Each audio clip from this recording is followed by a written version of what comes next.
Hi guys, Ariyele in the Tastemade kitchens, keeping it real, and today I am sitting with Dani Spies of Clean and Delicious to talk a little bit about how we both became health channels. We are totally going to get down with you, Big O style, meaning Oprah, and we're doing a little talk about our food and philosophy. Dani is also making healthy food on a health food channel, and we love that. I love that. You guys know I'm all about the healthy health.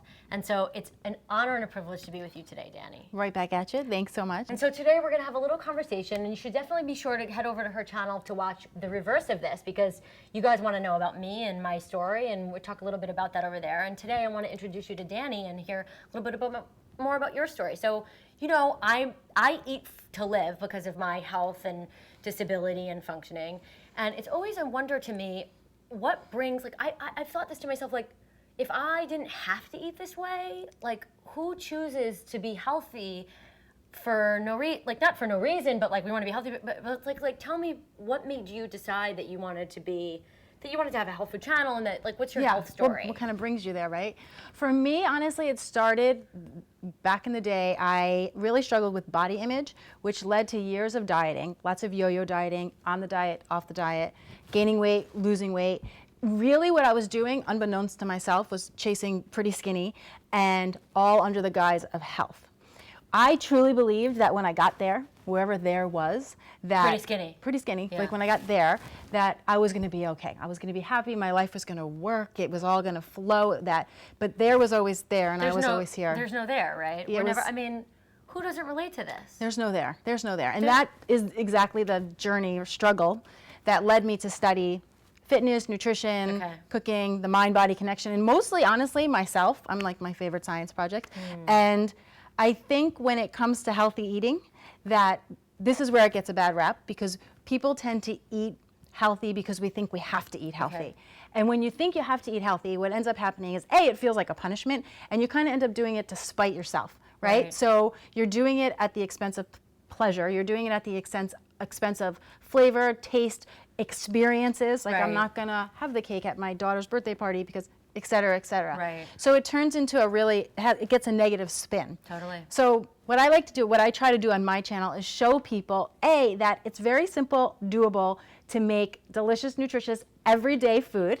That's true. And I show people exactly how to do that. Right. But I think even more important to really say that eating well is a celebration. It's not about deprivation. I agree completely. Yes, it's not a punishment. It's for you. I agree totally. I mean, so much of what Dani's saying is resonant for at least me, and I'm sure a lot of you too. I mean, the skinny pretty, chasing this image. We're such an image conscious culture. I've totally been there. I know you guys have. I mean, I don't know you guys have. How the hell do I know what you guys have been through? But it's pretty common, you know? So I think that story is so, you know, that's such a real experience for people.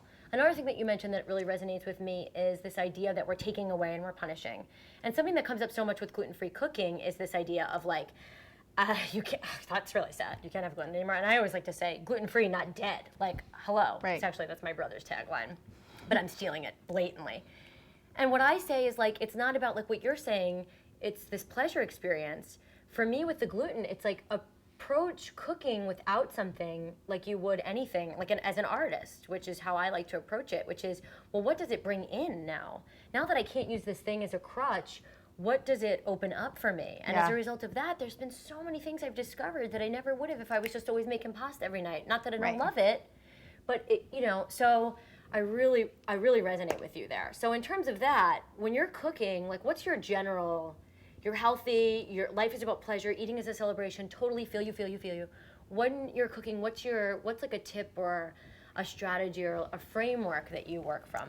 Well, I think for anybody that's maybe just starting on their health journey, just starting to eat better, that the one thing I would focus on the most is, what are you bringing in, like we're talking about, into your diet? What are you bringing in? Because the tendency is to look at what we're taking out. Right. So what are you bringing in? If you're making a hamburger, maybe you could add a little bit of shredded zucchini into it. If you're making a pot of chili, maybe you could put a handful of kale in it. Looking for little ways to make changes that actually help you to feel better, right? Because it's always the little things that start to snowball. Then all of a sudden you're like, I'm a healthy person. When did that happen? How did this happen? Totally. When did that happen? Totally. Look at me. Little changes too. You know, and I would add to the hamburger a little liver. Liver is a thing that we don't really, you know, I mean, you guys know me, I'm all about the nutrient dense, kind of coming from the Weston A. Price traditional diet thing, or, you know, functionally paleo. Paleo's been a huge thing, and so we don't eat anymore the whole animal. We always just strip and use muscle meat, and so throw a little liver in there. That's a great way of getting a really nutrient dense. If you're, you know, if you're making a hamburger, you might as well have some liver. So yeah, so that would be my addition. But you're totally right. So the little things, the little pianos. Yes, pianos. So you're in the kitchen, brass tacks. What is the number one, you're clean and delicious, what's the number one cooking tip you would give people in the physical kitchen? Okay, this one, I've been saying this one for years. Okay. Hands down. You need to know how to use a knife. Okay. You got to learn how to use your knife. You need one good knife. Do you have a video on this? I do have a video on this. Okay, so make sure you guys are clicking this link below, this annotation, because we need knife skills.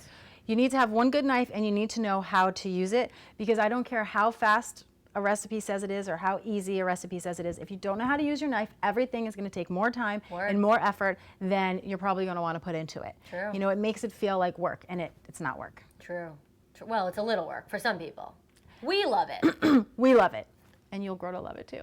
You really will. Hey, especially if you watch that video about knife skills. Yes, it really is. If you had to pick 3 kitchen tools. 3 kitchen tools. I mean, this is I love this answer personally. I'm like asking the question I want to answer, but that's what you should do, right? Yeah, I'll throw it If back you had at to pick 3 kitchen tools only. 3 kitchen tools for me, hands down. Number 1, obviously, one good chef's knife. That's what made me think of it. Yes. 2, for me, a rimmed baking sheet. I feel like I use rimmed baking sheet all the time for everything. Roasting, baking, gathering ingredients. Totally, it's a tray. Yeah, lots of different things. Great tip. And a fine mesh strainer. You know, rinsing your vegetables, rinsing your fruits, rinsing beans, grains. I go to it all the time. And even making homemade almond milk. That's another one I use. I make that too. Yeah, so I use that sucker for that too. But now, I know I'm not doing the interview here, but I'm curious, what would be your 3 tools? Microplane Zester, so weird. Such a weird specialty item, but it gets, you know, it can shred your garlic, it can mince stuff, it takes all the fine rind off of a lemon, makes things really fragrant. Spices can be ground on it. Cast iron skillet, and a good knife. Good knife. Everybody's got to have the knife. You know, really though, if we were had to battle, I think your tools would be more useful than mine. I think I'm going to use my Microplane Zester as a spatula. No, the Zester I think is in full gear these days. I just love it. That, maybe a mandolin. See, I can't ever pick. I'm terrible. Okay, back to you. You're on a desert island. Yes. We have variable weather conditions. We have variable. What do you got? Like, you got to have it. This time of year, right now, presently speaking, I assume we're talking about my dishes. Your dishes, baby girl. I'm going to be going for shrimp tacos. Yummy. Or my kale Caesar salad. White girls love kale salad. I love it. I'm white too. Why am I saying that? Because it's true. I want to be on your desert island with you. We're going to eat shrimp tacos together. So good. After we eat meatballs with me. Oh, I grew up with the meatballs. Love. Okay, what else? Those are my top 2. Okay. I will say if the weather took a turn and we were a little cold and I needed a little comfort food. Had the fire going. I'm going to have to go had the fire going. I'm going to have to go for my baked chicken with onions and potatoes. Lemony chicken with onions and potatoes, baked comfort food. Like a piccata? But on the bone chicken. Ooh, yeah. Delicious. And then we'll roast those bones. We'll make our soup. Then I'll pass the bones to you. Desert Island, you, me, Hawaii, Big Island, Kamehameha. We're doing it. Can we bring margaritas? Clearly. Thank you guys so much for hanging out with me and Dani Spies of Clean and Delicious. Thank you. Be sure to head on over to cleananddelicious.com for her recipes, tips, and ideas. Oh, do you guys see that I watch her channel? I do. And also check out her YouTube channel, Clearly, which will be easily for you to do since you can either click the link below or above or wherever we end up putting it. And we'll see you next Wednesday. Ciao.